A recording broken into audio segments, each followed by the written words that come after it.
After more than a week of marathon sessions in Switzerland, Secretary of State John Kerry said negotiators had a solid foundation for a good final agreement. It is the foundation for a deal that will see Iran reduce its stockpile of enriched uranium by 98% for 15 years.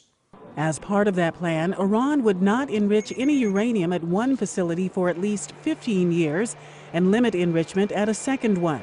It would grant inspectors regular access to sites and also agreed not to build any new uranium enrichment facilities for 15 years. It is a plan that, in theory, should ease concerns of vocal critics, including members of Congress and some U.S. allies, says Carnegie Endowment Nuclear Policy Co-Director James Acton. I think the question that faces us is not, is this a perfect agreement? It's not. It's, is this significantly better for their security, for Israel's security, for Saudi Arabia's security, than no deal would be? And I think, judged by that metric, this is unquestionably better for Israeli security. But he says for the negotiators, a number of challenges lie ahead. Firstly, the two sides have to agree the detailed implementation agreement. That's going to be really difficult. At the moment, I would give it roughly a 65% chance of being successful in that. In exchange for compliance with the plan, Iran would receive relief from sanctions. But that has been a weak bargaining chip, says former Ambassador John Bolton, who served as Under-Secretary of State for Arms Control and International Security. So that the sanctions that we have seen have caused Iran to come to the table to get relief from the sanctions. Well, no kidding. What else would you expect? But they have not caused Iran to make anything other than trivial and easily reversible concessions on the nuclear program. Non-proliferation expert Kelsey Davenport says she is not as concerned about whether negotiators can close the deal as she is about naysayers who may try to derail the process. We don't know all of the details yet. Not all of the details have been worked out. But I think we need to give the negotiators the benefit of the doubt and then evaluate the deal after we see it in its entirety. Davenport says while some may view it as preferable for Iran to give up its entire nuclear program, that is not realistic and not a pledge that can be used to launch negotiations. Pam Dawkins, VOA News, the State Department. Today, the United States of America is changing its relationship with the people of Cuba. In the most significant changes in our policy in more than 50 years, we will end an outdated approach that for decades has failed to advance our interests, and instead, we will begin to normalize relations between our two countries. Neither the American nor Cuban people are well served by a rigid policy that's rooted in events that took place before most of us were born.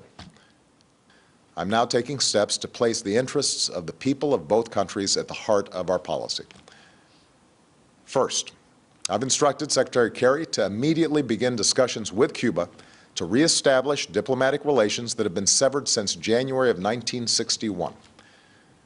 Going forward, the United States will reestablish an embassy in Havana, and high-ranking officials will visit Cuba. Where we can advance shared interests, we will. On issues like health, migration, counterterrorism, drug trafficking, and disaster response. Second, I've instructed Secretary Kerry to review Cuba's designation as a state sponsor of terrorism. This review will be guided by the facts and the law. Third, we are taking steps to increase travel, commerce, and the flow of information to and from Cuba.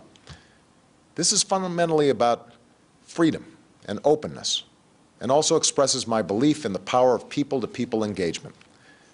With the changes I'm announcing today, it will be easier for Americans to travel to Cuba, and Americans will be able to use American credit and debit cards on the island. So we will facilitate authorized transactions between the United States and Cuba. U.S. financial institutions will be allowed to open accounts at Cuban financial institutions, and it will be easier for U.S. exporters to sell goods in Cuba. These are the steps that I can take as president to change this policy.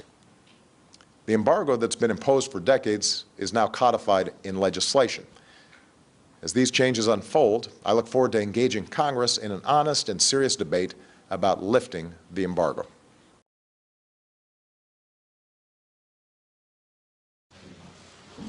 U.S. President Barack Obama hosts German Chancellor Angela Merkel at the White House Monday against a backdrop of war raging in eastern Ukraine.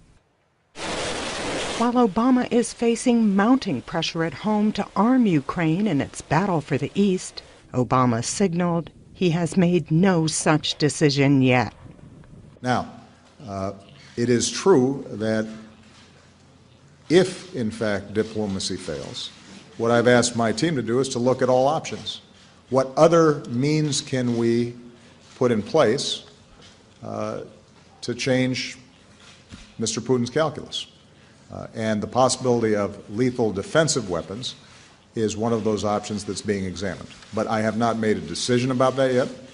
This is in line with the posture of Merkel, who, speaking through a translator, says she wants a political solution to the crisis. We continue to pursue a diplomatic solution, although we have suffered a lot of setbacks. These days we will see whether all sides are ready and willing to come to a negotiated settlement. I've always said I don't see a military solution to this conflict, but we have to put all our efforts in bringing about a diplomatic solution. So, thank you very much, everybody. Merkel, along with her French and Ukrainian counterparts, is expected to hold meetings later this week with Russian President Vladimir Putin in an effort to end the crisis that has already claimed more than 5,000 lives.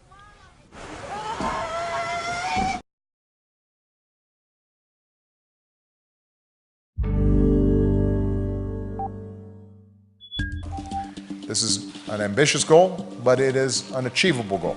The world's #1 and #2 carbon polluters are now cooperating. But the question is implementation. What the climate deal and a wider global climate agreement could look like in power plants and automobiles worldwide. Now on the New York Times Minute. The agreement centers around emissions, especially coal, which has been a concern for years. I have been promoting and boosting clean energy. I think it's absolutely critical for our future.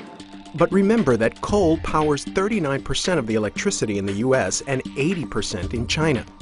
An open question is whether China will even let the world track their carbon output. Still, the notoriously bad air in Beijing may provide a big reason for a switch. The agreement, if it holds, would also impact how the world drives. Watch for both countries to increase their focus on low-emission vehicles like the all-electric Nissan Leaf and hybrids like the Toyota Prius. Cars would be a way for both countries to cut emissions quickly. Get a little charge for some extra mileage on the way home. But there are still plenty of outstanding questions. To meet the goals, the U.S. will need to double its previously targeted pace of reduction. That wouldn't necessarily require new laws, but a Republican Congress isn't expected to help. The goals are also set for 2025, long after Mr. Obama leaves office. In China, the deal assumes emissions will peak due to a massive growth in clean energy. President Xi Jinping is promising that even as China continues to grow, 20% of China's energy will be clean by 2030. That would be more energy than all of the Chinese coal-fired power plants that currently exist. Still, officials are hoping that November's agreement will mean that other countries fall in line towards the larger goal, a global climate agreement in 2015.